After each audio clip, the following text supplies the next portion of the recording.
Welcome to my channel cam tutorial by Ankush Mehta. जैसे कि last video में हमने इक्विवेलेंट मास निकालना सीखा था और हमने ये भी देखा था कि ऐसा ज़रूरी नहीं है कि किसी एसिड या बेस में जितने H पॉजिटिव या जितने OH नेगेटिव दिख रहे हों कि वो सारे के सारे जाके सॉल्यूशन में जाके या रिएक्शन में जाके उसको रिलीज़ कर दे। जैसे हमने एग्जांपल्स की थी last time H3PO4, H3PO3 and H3PO2 की।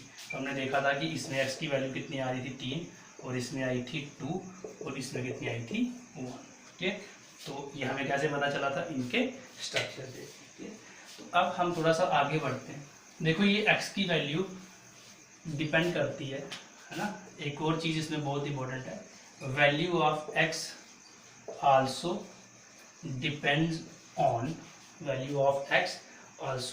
डिपेंड्स ऑन रिएक्शन कि रिएक्शन कैसी है।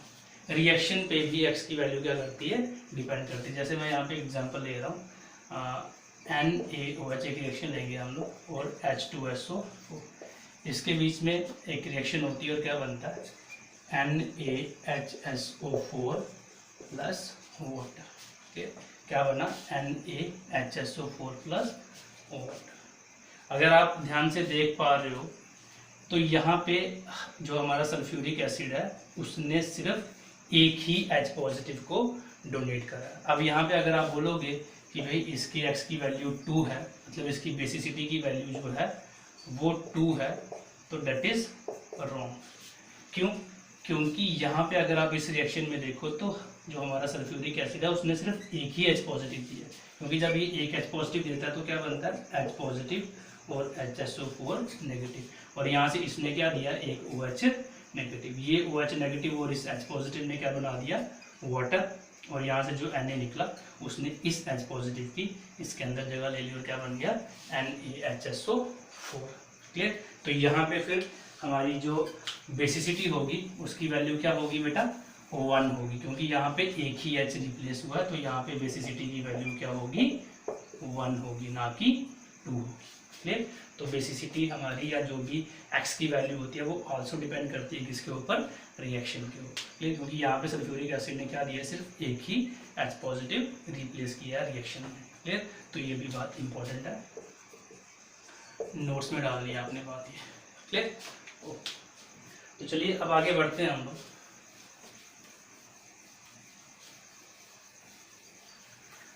अब इक्विवेलेंट मास निकाल लिया, अब हमारा अगला टॉपिक है बेटा equivalent number of gram equivalent. अगला टॉपिक हमारा क्या है, number of gram equivalent. Clear? तो नंबर ऑफ ग्राम इक्विवेलेंट कैसे निकाले जाते हैं बेटा, देखो हमने पिछली क्लास में 11 में हमने ये सीखा था। एक्चुअली ये 11 का ही टॉपिक है, जिनको नहीं आता है मैं उनके लिए फिर से पढ़ा रहा हूँ। क्लियर? जैसे अगर हमें मॉलिक्यूलर मास पता हो तो हम लोग नंबर ऑफ मोल कैसे निकालते हैं, जो भी गिवन मास दिया होगा उसको डिवाइड कर देते हैं किसके साथ, हम लोग मॉलिक्यूलर मास के साथ। क्लियर? जो भी गिवन मास दिया हो उसको हम लोग डिवाइड करते हैं किसके साथ, मॉलिक्यूलर या मोलर मास के साथ। क्लियर? मॉलिक्यूलर या मोलर मास के साथ डिवाइड कर देते हैं किसको, गिवन मास को। क्या निकल जाता है, number of moles. Number of gram equivalent की कहानी भी कुछ ऐसी है, बस थोड़ा सा चेंज है। गिवन मास जो भी दिया होगा उसको डिवाइड करेंगे, यहाँ पे मोलर मास से करते हैं, यहाँ से किसके साथ करेंगे, इक्विवेलेंट मास। तो आप पता चला इक्विवेलेंट मास निकालना सीखना क्यों जरूरी है, क्योंकि उसकी जरूरत पड़ती है कहाँ पे, नंबर ऑफ ग्राम इक्विवेलेंट निकालने के लिए। क्लियर? तो इस तरीके से निकाल देते हैं हम लोग क्या, नंबर ऑफ ग्राम इक्विवेलेंट। जो भी गिवन मास दिया होगा उसको डिवाइड कर देंगे किसके साथ, इक्विवेलेंट मास के साथ। क्लियर?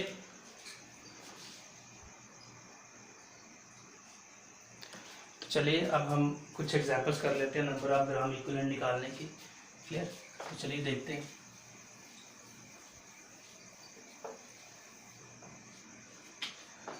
क्वेश्चन है, find number of gram equivalent in 0.0 0.98 gram of H2SO4। Number of gram equivalent निकालना है किसमें, 0.98 ग्राम ऑफ H2SO4 में। तो चलिए बहुत आसान है, देख लेते हैं कैसे निकलेंगे। तो क्या निकालने हैं, नंबर ऑफ ग्राम इक्विवेलेंट निकालने हैं। तो नंबर ऑफ ग्राम इक्विवेलेंट निकालने के लिए सबसे पहले हमें क्या चाहिए, तो सबसे पहले फॉर्मूला लिख लेंगे इसका, नंबर ऑफ ग्राम इक्विवेलेंट। कैसे निकाले जाते हैं, जो भी गिवन मास होगा उसको डिवाइड करेंगे इक्विवेलेंट मास के साथ। ठीक है, तो इक्विवेलेंट मास हमें पता नहीं है, हमें निकालना पड़ेगा। तो अभी चलो निकाल लेते हैं जल्दी से। H2SO4 का इक्विवेलेंट मास कितना होता है, तो मैं यहाँ साइड पे निकाल रहा हूँ। इक्विवेलेंट मास ऑफ H2SO4 कैसे निकलता है, मॉलिक्यूलर मास को डिवाइड करते हैं किसके साथ, एसिड है तो बेसिसिटी के साथ। क्लियर, तो मॉलिक्यूलर मास कितना होगा, 2 हाइड्रोजन है, एक हाइड्रोजन का 1 होता है तो 2 का 2 × 1, एक सल्फर का 32 और 4 ऑक्सीजन है, एक का 16 तो 4 × 16 को डिवाइड करेंगे बेसिसिटी के साथ। तो कितना देता है ये, 2H देगा ये। क्लियर, तो इसको 2 के साथ डिवाइड कर देंगे।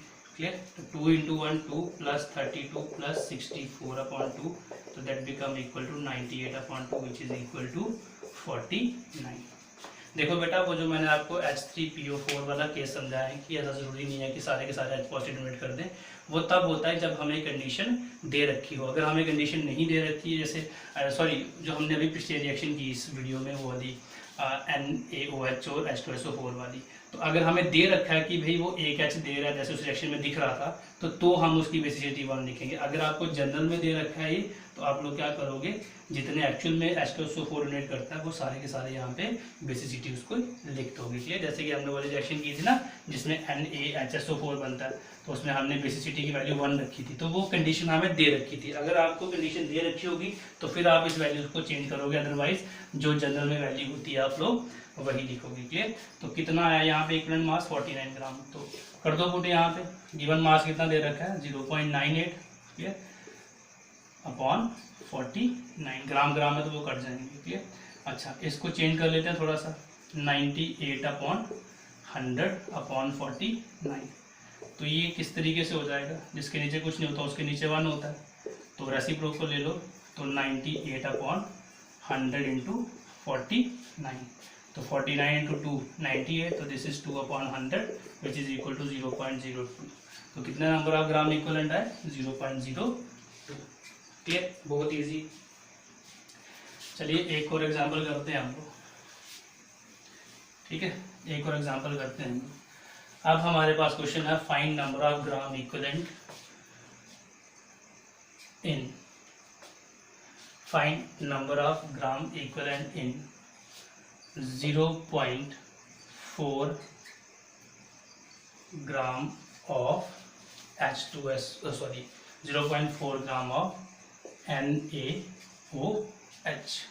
ठीक, तो चलिए देखते हैं, फॉर्मूला सेम रहेगा। क्लियर, अब हमें किसका इक्विवेलेंट मास निकालना पड़ेगा, इक्विवेलेंट मास ऑफ NaOH। तो क्या फॉर्मूला होगा भाई, जो भी मॉलिक्यूलर मास है उसको डिवाइड कर दो किसके साथ, अब बेस है तो एसिडिटी के साथ डिवाइड कर दो। तो कितना होता है इसका मॉलिक्यूलर मास निकाल दो NaOH का। सोडियम का कितना होता है 23, ऑक्सीजन का 16 और हाइड्रोजन का 1। ठीक, एसिडिटी के साथ डिवाइड करना मतलब कितने OH, तो NaOH कितने OH देता है 1, तो 1 कितना आ जाएगा 40/1 विच इज इक्वल टू 40 ग्राम। तो इसका इक्विवेलेंट मास कितना आ गया 40 ग्राम। तो कर दो पुटी, यहाँ पे गिवन मास कितना दे रखा है 0.4, डिवाइड करना है किसके साथ 40 ग्राम के साथ। क्लियर, तो कर दो 40 ग्राम के साथ इसको डिवाइड। एक्चुअली ग्राम कट जाएंगे, उसके भी यूनिट ग्राम है तो ग्राम हम नहीं लिखेंगे। क्लियर, थोड़ा सा इसको 4/10/40 this become equal to, reciprocal लोगे तो 4/, है ना, जिसके नीचे कुछ नहीं होता उसके नीचे 1 होता है। क्लियर, तो ये किसके बराबर बन जाएगा 4/10 × 1/40। तो ये किसके बराबर आ जाएगा 4/400। This is equal to 1/100 which is equal to 0.01। तो कितने नंबर ऑफ ग्राम इक्विवेलेंट होंगे 0.4 ग्राम ऑफ NaOH में 0.01। Clear, okay.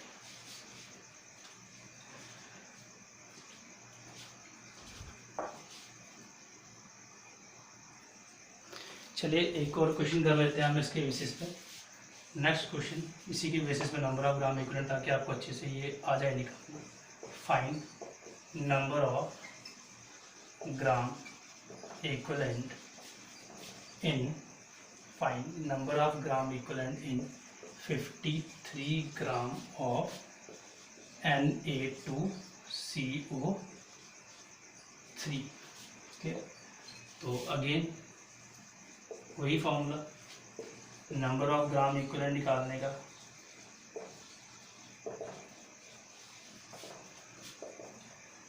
जो भी गिवन मास है उसको डिवाइड करना है किसके साथ, इक्विवेलेंट मास के साथ। क्लियर? तो चलिए इक्विवेलेंट मास निकाल लेते हैं। सबसे पहले इक्विवेलेंट मास ऑफ Na2CO3, तो जो भी मॉलिक्यूलर मास है उसको हम लोग डिवाइड कर देंगे किसके साथ, सॉल्ट है तो जो भी टोटल पॉजिटिव चार्ज होगा। एक्चुअली यहाँ पे फॉर्मूला मास लिखते हैं हम लोग, फॉर्मूला मास।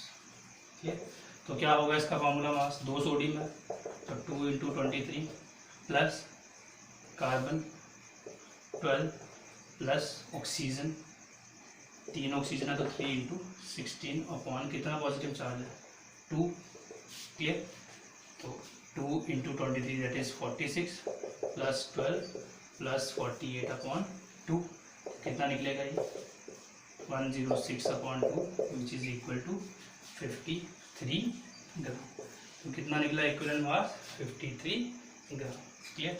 तो कर देंगे पुट, यहाँ पे गिवन मास कितना है 53 ग्राम, इक्विवेलेंट मास भी कितना निकला 53 ग्राम, तो डिवाइड कर दो 1। तो कितने नंबर ऑफ ग्राम इक्विवेलेंट होंगे 1। तो this is how we can find number of gram equivalent. I hope आपको नंबर ऑफ ग्राम इक्विवेलेंट निकालना क्लियर हो गए होंगे। क्लियर?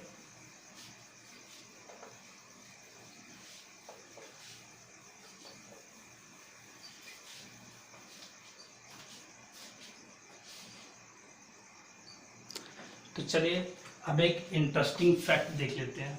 बहुत इंटरेस्टिंग फैक्ट है इसमें, इंटरेस्टिंग फैक्ट, बहुत इंटरेस्टिंग चीज़ अभी एक इसमें दिखेगी आपको। क्लियर? Interesting fact. देखिए बेटा, मैं यहाँ पे एक रिएक्शन लिख रहा हूँ, जैसे चलो वही ले लेते हैं NaOH प्लस H2SO4। इसके 2 टाइम लेंगे, चलो पहले लिख लेते हैं। यह हमें दे रहा है क्या, Na2SO4 प्लस H2। बैलेंस कर लो रिएक्शन को, सोडियम यहाँ पे 2 है तो यहाँ पे 2 से मल्टीप्लाई कर दो। ऑक्सीजन कितने हो गए 2 4 6 4, तो यहाँ मल्टीप्लाई कर दो 6 हो गए। और हाइड्रोजन कितने 2 2 4 4। रिएक्शन बैलेंस किया बेटा। देखो, अगर कोई आपके पास केमिकल रिएक्शन बैलेंस नहीं हो तो क्या आप उस केमिकल रिएक्शन को देख के ये अंदाज़ा लगा सकते हो कि यहाँ पे कितने नंबर ऑफ मोल्स आपने यूज़ कर रखे हैं। ठीक है, अगर इस रिएक्शन की बात करूँ तो यहाँ पे ये तो क्लियर हो रहा है कि भाई यहाँ पे हमने 1 मोल यूज़ करा है और यहाँ पे भी इसका 1 मोल यूज़ करा, लेकिन क्या ये रिएक्शन बैलेंस हुई नहीं, और जब तक बैलेंस नहीं होगी तब तक रिएक्शन कंप्लीट नहीं होगी। तो मतलब मुझे इस रिएक्शन को बैलेंस करना पड़ेगा, जिसके लिए मुझे इसको 2 के साथ मल्टीप्लाई करना पड़ेगा और इसको भी 2 के साथ। तो इसका मतलब क्या हुआ कि 2 mole of NaOH react with 1 mole of H2SO4। मतलब आप लोग नंबर ऑफ मोल्स का आइडिया तब तक नहीं लगा सकते किसी रिएक्शन में जब तक कि वो रिएक्शन बैलेंस नहीं हुई हो, है ना। जब तक रिएक्शन बैलेंस नहीं होगी, क्योंकि जब तक बैलेंस नहीं होगी तब तक कंप्लीट रिएक्शन होगी नहीं, और जब तक रिएक्शन कंप्लीट नहीं होगी तो आप लोग कैसे एस्टिमेट लगाओगे कि वहाँ पे नंबर ऑफ मोल्स कितने यूज हो रहे हैं। मतलब without balancing a reaction you can not estimate number of moles of reactant. कितने number of moles of reactant चाहिए हमें किसी रिएक्शन को कंप्लीट कराने के लिए। क्लियर? तो मतलब जैसे यहाँ पे अगर देखा जाए 2 moles of NaOH react with 1 mole of H2SO4। मतलब एक और है यहाँ पे कि भाई रिएक्टेंट्स के नंबर ऑफ मोल्स क्या हो सकते हैं किसी रिएक्शन में, अलग अलग हो सकता है। मतलब ऐसा हो सकता है कि 2 mole of A reactant 3 mole of B के साथ रिएक्ट करे, या 4 mole of A reactant 5 mole of B के साथ रिएक्ट करे। मतलब ऐसा ज़रूरी नहीं है कि अगर 2 रिएक्टेंट है किसी रिएक्शन में तो दोनों के बराबर नंबर ऑफ मोल्स रिएक्शन में पार्टिसिपेट करें। क्लियर? तो उनके नंबर ऑफ मोल जो है वो अलग हो सकते हैं। जैसे कि यहाँ पे 2 mole of NaOH react with 1 mole of H2SO4। ये ऐसा जरूरी नहीं है कि हर बार रिएक्टेंट्स के नंबर ऑफ मोल्स क्या होंगे, सेम होंगे। सेम हो भी सकते हैं, नहीं भी हो सकते हैं। क्लियर? जैसे ये देखो NaOH प्लस HCl, इसमें बनता है NaCl प्लस H2O। यहाँ पे ये सेम है, यहाँ पे इसका भी 1 मोल है और इसका भी क्या है 1 मोल।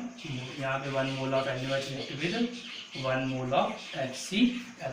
तो यहाँ पे सेम है नंबर ऑफ मोल, लेकिन यहाँ पे सेम नहीं है। तो नंबर ऑफ मोल सेम हो भी सकते हैं किसी रिएक्शन में और किसी रिएक्शन में नहीं भी हो सकते हैं। लेकिन नंबर ऑफ ग्राम इक्विवेलेंट जो होते हैं वो हमेशा, अगर किसी रिएक्शन में 2 रिएक्टेंट हैं तो उनके जो नंबर ऑफ ग्राम इक्विवेलेंट होते हैं वो हमेशा क्या होते हैं, सेम।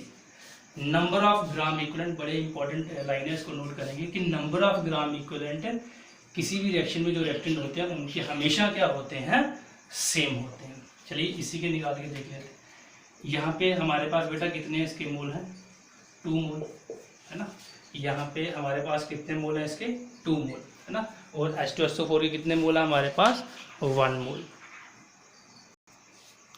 ठीक, तो बहुत इंपॉर्टेंट चीज़ मैंने आपको बताई कि भाई नंबर ऑफ मोल जो होते हैं वो डिफरेंट हो भी सकते हैं, लेकिन नंबर ऑफ ग्राम इक्विवेलेंट जो है वो हमेशा क्या होंगे, सेम होंगे। तो चलिए इसको प्रूव करने के लिए इससे पहले हम एक छोटा सा न्यूमेरिकल करेंगे।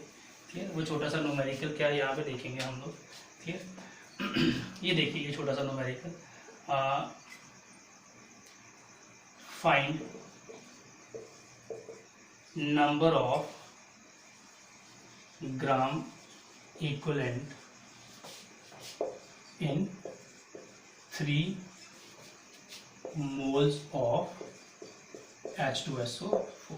ये क्वेश्चन आ गया आपके पास। Find number of gram equivalent in 3 moles of H2SO4। अच्छा, अब ये एक न्यूमेरिकल है। अब देखो हमें नंबर ऑफ ग्राम इक्विवेलेंट निकालना है, लेकिन हमें सिर्फ क्या दे रखा है कि कितने मोल्स ऑफ H2SO4। तो अगर हमें मोल्स ऑफ H2SO4 दिए हों तो नंबर ऑफ ग्राम इक्विवेलेंट कैसे निकालना है, अब हम लोग वो सीखेंगे। तो बहुत आसान है, देखिए नंबर ऑफ ग्राम इक्विवेलेंट का फॉर्मूला क्या होता है बेटा, नंबर ऑफ ग्राम इक्विवेलेंट का फॉर्मूला क्या होता है, नंबर ऑफ ग्राम इक्विवेलेंट का फॉर्मूला होता है जो भी आपको गिवन मास दे रखा है उसको डिवाइड करना है किसके साथ, इक्विवेलेंट मास के साथ। ठीक है, अब हमारे यहाँ पे इक्विवेलेंट मास तो पता ही नहीं है, हम लोग निकाल ही नहीं सकते हैं, क्योंकि इक्विवेलेंट मास निकालने के लिए हमें क्या चाहिए, देखो अब हमें गिवन मास चाहिए तभी हम लोग नंबर ऑफ ग्राम इक्विवेलेंट निकाल सकते हैं ना। तो गिवन मास तो हमें यहाँ पे दिया ही नहीं हुआ है। ठीक है, तो चलो थोड़ा सा इसको मॉडिफाई करते हैं। इक्विवेलेंट मास का फॉर्मूला क्या होता है, given mass upon equivalent mass का फॉर्मूला क्या होता है बेटा, molecular mass divided by x. तो अगर इसको थोड़ा सा रेसिप्रोकल लेंगे तो ये किसके बराबर हो जाएगा, given mass upon molecular mass into x. इसके बराबर हो जाएगा ये given mass upon molecular mass into x, है ना, given mass upon molecular mass into x. तो given mass upon molecular mass किसके बराबर होता है, given mass upon molar mass हमारा किसके बराबर होता है, नंबर ऑफ मोल्स के बराबर इनटू एक्स। किसके बराबर होता है, नंबर ऑफ मोल और इनटू क्या है, एक्स। मतलब अगर हमें नंबर ऑफ मोल दिए हों तो हम लोग अगर उसको एक्स के साथ मल्टीप्लाई करें तो हमारे क्या निकल जाएंगे, नंबर ऑफ ग्राम इक्विवेलेंट। देखो बड़ा आसान है, हमने इक्विवेलेंट मास का फॉर्मूला पुट किया, क्या होता है, मॉलिक्यूलर मास अपॉन एक्स। तो molecular given mass upon molecular mass किसके बराबर होता है, नंबर ऑफ मोल्स के बराबर होता है। ठीक है, किसके बराबर होता है, number of moles into x. इसको रेसिप्रोकल ले लिया हमने, जब इसको रेसिप्रोकल करोगे तो एक्स ऊपर चला जाएगा, मॉलिक्यूलर मास नीचे आ जाएगा। तो गिवन मास अपॉन मोलर मास किसके बराबर, number of moles into x.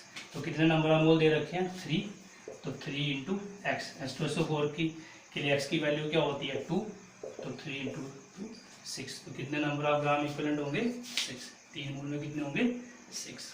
Clear. तो चलिए अब हम फिर से उसी रिएक्शन पे आते हैं जो रिएक्शन थोड़ी देर पहले हमने लिखी थी। अब मैंने आपको बोला था क्या कि भाई ये फॉर्मूला यहाँ लिख देता हूँ मैं कि नंबर ऑफ ग्राम इक्विवेलेंट को हम लोग एक और तरीके से भी निकाल सकते हैं। अगर आपको नंबर ऑफ मोल्स पता हो तो इसको मल्टीप्लाई कर दो किसके साथ, x के साथ। तो क्या रिएक्शन थी वो, NaOH प्लस H2SO4, 2 टाइम ये लिया था हमने, क्या बना था Na2SO4 प्लस 2 टाइम वाटर। तो यहाँ पे इसके कितने मोल्स थे, 2 मोल्स, और यहाँ पे कितने थे, 1 मोल। ठीक, तो मैंने आपको बोला था कि नंबर ऑफ मोल डिफरेंट हो सकते हैं, लेकिन नंबर ऑफ ग्राम इक्विवेलेंट हमेशा रिएक्टेंट्स के क्या रहते हैं, सेम रहते हैं। चलो निकाल के देखते हैं।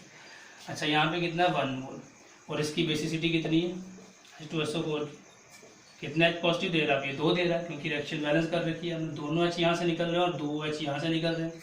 क्लियर, तो यहाँ पे इसकी बेसिसिटी कितनी है, 2, मतलब x की वैल्यू कितनी है, 2।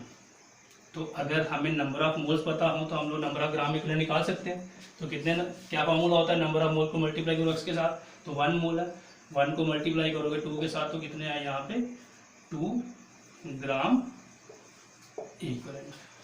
ठीक, और यहाँ पे कितने मोल है, 2, तो इसकी एसिडिटी कितनी है, 1, क्योंकि ये एक ही OH देगा। ठीक, कितनी एसिडिटी है इसकी, 1, तो कितने मोल है इसके, 2, तो 2 × 1 = 2 ग्राम इक्विवेलेंट।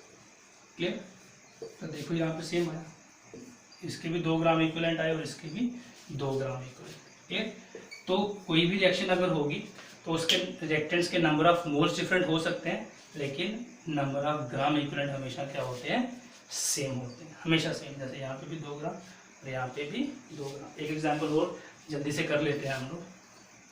क्लियर, जल्दी से एग्जांपल और कर लेते हैं हम लोग जल्दी से। NaOH प्लस HCl क्या बनेगा, NaCl प्लस H2O। इसका 1 मोल लिया हमने यहाँ पे, इसका 1 मोल, यहाँ तो मोल भी सेम है। तो चलो ग्राम इक्विवेलेंट भी चेक कर लेते हैं यहाँ पे। क्लियर, तो 1 मोल है, तो इसकी बेसिसिटी कितनी होगी, सॉरी एसिडिटी कितनी होगी इसकी, 1, तो 1 मोल है, तो जो भी नंबर ऑफ मोल है उसको x के साथ मल्टीप्लाई करना, तो नंबर ऑफ मोल कितने 1, और x की वैल्यू भी क्या है 1, तो 1 ग्राम इक्विवेलेंट। क्लियर, और यहाँ पे 1 मोल है।